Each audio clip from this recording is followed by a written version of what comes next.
یہ جو فیملی ہوتی ہے نا، یہ تسبیح کی طرح ہوتی ہے. اور ہم نے دیکھا ہے کہ جو یہ جو ہے نا تسبیح کے اوپر والا حصہ، یہ ماں باپ ہوتے ہیں. جب یہ چلے جاتے ہیں نا تو اپنے بھائی بہنوں کو جس طرح تسبیح کے دانے بکھرتے ہیں نا، اس طرح بکھرتے دیکھا ہے.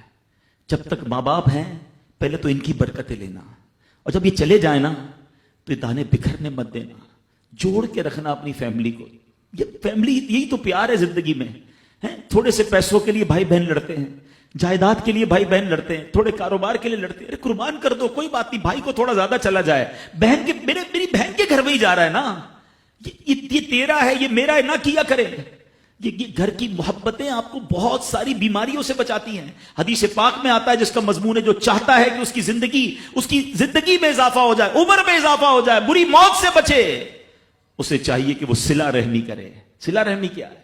اپنے رشتہ داروں کے ساتھ اچھا سلوک. اور رشتہ داروں میں the closest family member جو ہے وہ بھائی بہن ہیں، وہ ماں باپ ہیں، بیوی بچے ہیں. ارے ان کو چھوڑ کر دنیا سے محبتیں جتا رہے ہو؟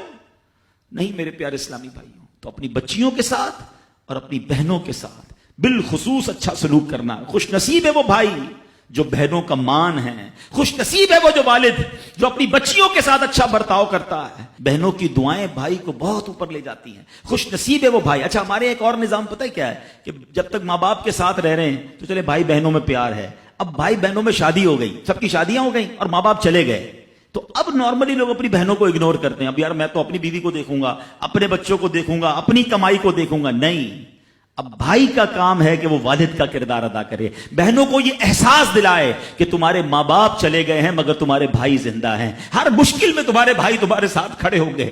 کبھی بہنوں کو یہ ریئلائز مت کرانا کہ وہ اکیلی کہیں کسی پرابلم میں ہو تو وہ اکیلے میں سوچے کہ میرے ماں ہوتی تو میں ماں سے بات کر لیتی، باپ ہوتا تو میں باپ سے کہہ دیتی، بھائی کو کیا کہوں وہ تو سنتا ہی نہیں ہے.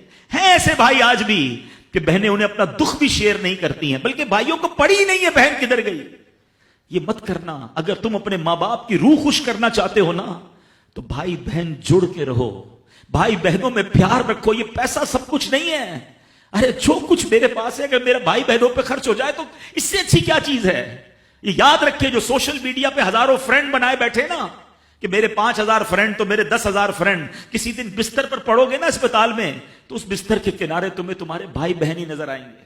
سوشل میڈیا والا تمہارا جو سارے دن چیٹنگ جس کے ساتھ واٹس ایپ پہ لگے ہوئے ہو نا گروپ میں، کوئی نظر نہیں آئے گا. جب تمہارے گھر میں کوئی بچے کا پرابلم ہوگا، رات آدھی رات کو اگر تمہارے گھر کوئی آ کے تمہیں دلاسا دے گا تو تمہارے بھائی بہن ہوں گے. بہنوں کو حقیر نہ سمجھنا، یہ ان لوگوں کے لیے بھی درس ہے. اسلام جب نہیں آیا تھا نا تو بہنوں کے حقوق نہیں تھے، ان کو کوئی ورثے میں حق نہیں دیتا تھا، بہنوں کی شادیاں نہیں کرواتے تھے. مگر آج بھی کچھ قبائل سنا ہے ایسے ہیں، آج بھی بدبخت کچھ لوگ ایسے ہیں جو بہنوں کے حق دبا لیتے ہیں. ارے بہنیں تو غم گسار ہوتی ہیں، بہنیں تو بھائیوں کا مان ہوتی ہیں. ارے بہنیں ہوتی ہیں تو گھر میں رونق ہوتی ہے. ارے بہنوں کو عزت دیا کرو، بہنوں کو پیار دیا کرو. اللہ کے حبیب فرماتے ہیں ایسا بھی ہوا کہ کچھ لوگوں کی ماں باپ جلدی چلے گئے، اب بھائی پر بہنوں کا بوجھ ہے. ایک صحابی کے بارے میں آتا ہے ان کی 6 یا 7 بہنیں تھیں اور سبحان اللہ وہ اپنی بہنوں کو انہوں نے پالا، اپنی بہنوں کو باپ بن کر پالا. ان کے بالوں میں کنگھی بھی کرتے تھے. اور جب بہنوں کی شادیاں ہو گئی، بہنیں بڑی ہو گئی، اپنی شادی تاخیر سے کی اور شادی بھی کسی بیوہ سے کی.